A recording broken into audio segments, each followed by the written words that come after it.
শুরু করার আগে কয়েকটা শুভেচ্ছা জানাই। প্রথমটা মেগান মিচেলের জন্য।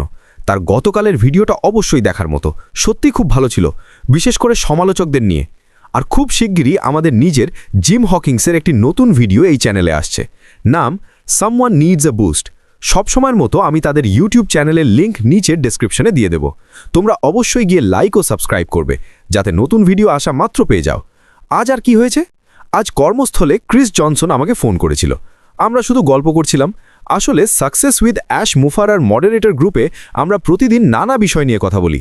ন্যারেল, জিন, তানিয়া, মিনু, আমি, Peter Rogers, Collins, Dan Street আর ন্যারেল ওয়ালকন। হঠাৎ ক্রিস ফোন করে বলল, রেড, তোমাকে তোমার কাজের জায়গা থেকে একটা লাইভ করতে হবে। মানুষ দেখতে আগ্রহী হবে তুমি কোথায় কাজ করো। তাই হয়তো আগামী সপ্তাহে একটা ভিডিও করব, হয়তো প্রি রেকর্ডেড হবে, যাতে তোমাদের দেখাতে পারি আমি আর জিন কোথায় কাজ করি এবং এই অপেক্ষার সময়ে আমাদের সিইও অ্যাশ মুফারার জন্য আমরা কি করছি। আজ আমরা আবার সেই বিষয়েই কথা বলবো, দৈনন্দিন অভ্যাস যা তোমাকে 1% মানুষের দলে নিয়ে যাবে। আজকের টপিক, কিভাবে তোমার ইনার সার্কেল তৈরি করা বা সঠিকভাবে বাছাই করা। ইনার সার্কেল তৈরি করা মানে হলো ইচ্ছাকৃতভাবে নিজেকে এমন 2 থেকে 5 জন বিশ্বাসযোগ্য, সহায়ক ও ইতিবাচক মানুষের সাথে ঘিরে রাখা, যারা তোমার মূল্যবোধের সাথে মিলে যায়, তোমার উন্নতিতে সাহায্য করে, শুধু সুবিধার জন্য নয়, সত্যিকারের বৃদ্ধির জন্য। এটা খুবই গুরুত্বপূর্ণ। মাত্র 2 থেকে 5 জন, এর বেশি নয়। কিছু ক্ষেত্রে হয়তো মাত্র একজনও হতে পারে। তুমি যাদের সময় দিচ্ছ সেই সময়টা খুব মূল্যবান। গতকাল আমরা বলেছিলাম, সফল 1% মানুষের সবচেয়ে বড় সম্পদ হলো সময়। সময় তাদের সবচেয়ে মূল্যবান মুদ্রা। আমাদের অনেকের সময় আছে, কিন্তু আমরা তার মূল্য বুঝি না। কিন্তু যত মানুষ সফল হয়, তত সময়ের মূল্য বাড়ে। তাই তোমার ইনার সার্কেলে কাদের রাখছো সেটা অত্যন্ত গুরুত্বপূর্ণ। তাহলে কিভাবে 2-5 জন বেছে নেবে? তোমাকে করতে হবে সম্পর্ক মূল্যায়ন করা, বিষাক্ত মানুষ বাদ দেওয়া, বিশ্বাস, সততা, অনুগত্য, খোলা মতামতকে প্রাধান্য দেওয়া। কিছু ধাপ। 1. তোমার বর্তমান সম্পর্ক মূল্যায়ন করো। দেখো তুমি কার সাথে সময় কাটাও। তারা কি তোমার জীবনে ইতিবাচক প্রভাব ফেলছে, নাকি তারা তোমার শক্তি নষ্ট করছে? যদি কারো সাথে দেখা করতে যাওয়ার আগে তোমার মনে হয়, উফ, যেতে ইচ্ছা করছে না, তাহলে বুঝবে তারা তোমার জন্য সঠিক মানুষ নয়। তুমি হয়তো তাদের জন্য ভালো, কিন্তু তারা কি তোমার জন্য ভালো? এটাই সবচেয়ে বড় প্রশ্ন। 2. তোমার লক্ষ্য ও মূল্যবোধ ঠিক করো। এমন মানুষ খোঁজো যাদের লক্ষ্য ও মূল্যবোধ তোমার মতো এবং যারা তোমার সাফল্যে হিংসা করবে না। কারণ অনেকেই শুরুতে তোমাকে উৎসাহ দেবে, কিন্তু তুমি সফল হলে তারা অস্বস্তি বোধ করবে। তারা ভাববে তুমি তাদের থেকে এগিয়ে গেছো। এমন মানুষ তোমার ইনার সার্কেলে রাখা উচিত নয়। তোমার পাশে এমন মানুষ দরকার যারা তোমার সাফল্যের সত্যিকারের খুশি হবে। বিশ্বাস ও খোলামেলাতা প্রাধান্য দাও। এমন মানুষ বেছে নাও যাদের সাথে তুমি নিরাপদ বোধ করো, যাদের কাছে তুমি নিজের ভয়, সন্দেহ, সমস্যা খোলামেলা বলতে পারো, যারা বিচার করবে না, পিছনে কথা বলবে না, অন্যকে বলে দেবে না। যদি এমন কাউকে পাও, তাহলে বুঝবে সে সত্যিই তোমার ইনার সার্কেলের যোগ্য। কারণ কঠিন সময়ে তোমার একজন শ্রোতা দরকার, বিচারক নয়। এটা অবশ্যই তোমাকে এবং তাদের দুজনকেই ইতিবাচকভাবে সামনে এগোতে সাহায্য করবে। তোমার সার্কেলের মানুষদের ক্ষেত্রে সীমারেখা নির্ধারণ করা খুবই জরুরি। বিষাক্ত মানুষ, নেতিবাচকতা বা যারা সমর্থন করে না, তাদের থেকে নিজেকে দূরে সরিয়ে রাখো। এটা কোনো জাদুর কাঠি নাড়িয়ে একদিনে করতে হবে না। তুমি ধীরে ধীরে সময় নিয়ে করতে পারো। অল্প অল্প করে দূরত্ব তৈরি করো। তাহলে তারা নিজেরাই বুঝতে পারবে যে তোমাদের সম্পর্ক আগের মতো ঘনিষ্ঠ নেই।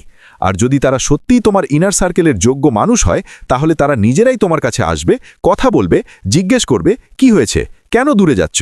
তখন তুমি তাদের সাথে খোলামেলা আলোচনা করতে পারবে, যেটার কথা আমরা একটু আগে বললাম। এমন মানুষই আসলে সেই ব্যক্তি যার সাথে তুমি নিরাপদে তোমার সন্দেহ ও ভয় শেয়ার করতে পারো, কারণ সে নিজেই তোমার জীবনের সেই সন্দেহ ও ভয়ের অংশ। আহা, এই কথাটা খুব পরিচিত, তাই না? তোমার উন্নতিকে সমর্থন করে এমন একটি ছোট বাছাই করা দল একটা বড় কিন্তু অগোছালো, অসামঞ্জস্যপূর্ণ নেটওয়ার্কের চেয়ে অনেক ভালো। এর মানে কি? সহজ ভাষায়, যারা তোমার সাথে মানিয়ে চলে, যারা তোমাকে বিশ্বাস করে, যারা তোমাকে পছন্দ করে, যারা তোমাকে সাহায্য করবে, এমন অল্প কিছু মানুষ থাকাই ভালো বড় একটা দলের চেয়ে, যারা তোমার লক্ষ্য বা উদ্দেশ্যের সাথে মিল রাখে না। আমরা এটা আগেও দেখেছি, তাই না? যদি তুমি আমার মতো অনেক দিন ধরে এই যাত্রায় থাকো, তাহলে দেখবে অনেকের বড় বড় সংগঠন আছে, কিন্তু সেগুলো কি সত্যিই সঠিক সংগঠন? সম্ভবত না। কারণ তোমার জন্য অনেক বেশি উপকারী হলো একটা ছোট, ঘনিষ্ঠ, বিশ্বস্তযোগ্য দল, যাদের সাথে তুমি কাজ করতে পারো এবং ভরসা করতে পারো। সবচেয়ে গুরুত্বপূর্ণ হলো তাদের মূল্যবোধ যেন তোমার মতোই হয়। বি প্রোঅ্যাক্টিভ, সক্রিয় হও। শুধু বন্ধুত্ব হওয়ার জন্য অপেক্ষা না করে নিজে থেকে এমন মেন্টর ও বন্ধু খুঁজে বের করো, যারা তোমাকে অনুপ্রাণিত করে। আমাদের মধ্যে কতজন কারোর দিকে তাকিয়ে ভাবি, আমি এই মানুষটার সাথে সত্যিই মিলে যাই, আমি তাকে আরও ভালোভাবে চিনতে চাই, সে আমাকে আমার লক্ষ্য অর্জনে সাহায্য করতে পারে। কিন্তু সত্যি করে বলো তো, কতজন আমরা তাদের সাথে যোগাযোগ করি? কতজন সাহস করে ইমেল করি, মেসেজ করি, ফোন করি, দেখা করি? খুব কম। কিন্তু ইনার সার্কেল তৈরি করার ক্ষেত্রে এটাই প্রোঅ্যাক্টিভ হওয়ার অংশ। নিজে থেকে সেই মেন্টর ও অনুপ্রেরণাদায়ী মানুষদের খুঁজে নিতে হবে।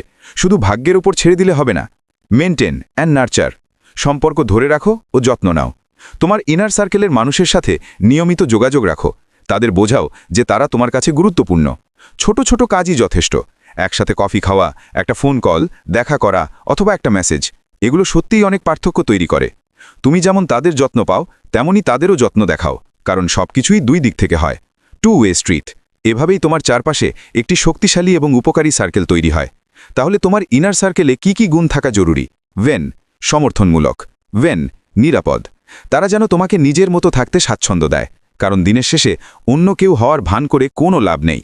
বিশেষ করে ব্যবসায়, অনলাইনে অথবা যখন তুমি সবার সামনে থাকো, তোমাকে নিজের মতোই থাকতে হবে। কেন? কারণ একসময় মানুষ তোমার সাথে সরাসরি দেখা করবে। তারা তোমাকে আরও ভালোভাবে চিনবে।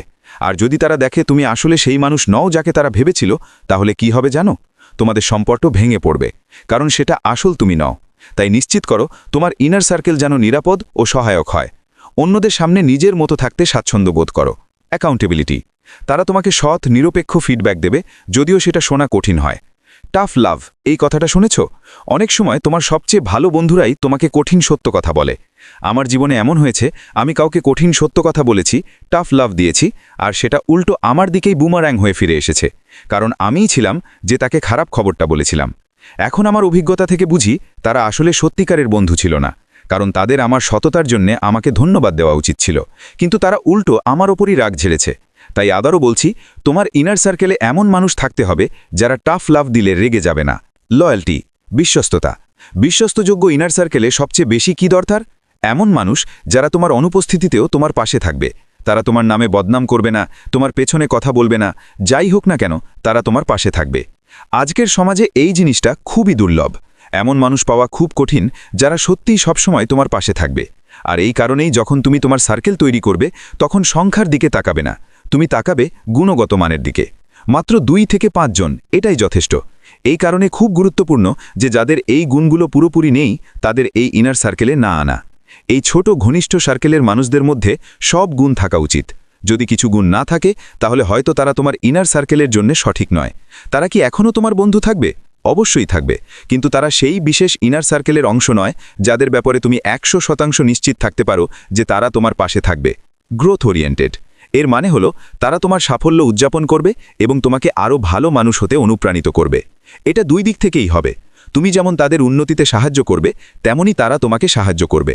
যখন তোমার ইনার সার্কেলে এমন মানুষ থাকবে যেখানে 2 পক্ষই একে অপরকে উন্নত করে, তখন বুঝবে তুমি সঠিক মানুষদের সাথে আছো। ঠিক আছে বন্ধুরা, এই সপ্তাহের জন্য এখানেই শেষ। সোমবার আবার ফিরে আসব, নতুন কিছু নিয়ে আসব যা তোমাদের ভাবতে সাহায্য করবে, অনুপ্রাণিত করবে এবং এই অপেক্ষার সময় কি করা উচিত তা বুঝতে সাহায্য করবে। এখন বিদায়, আবার দেখা হবে।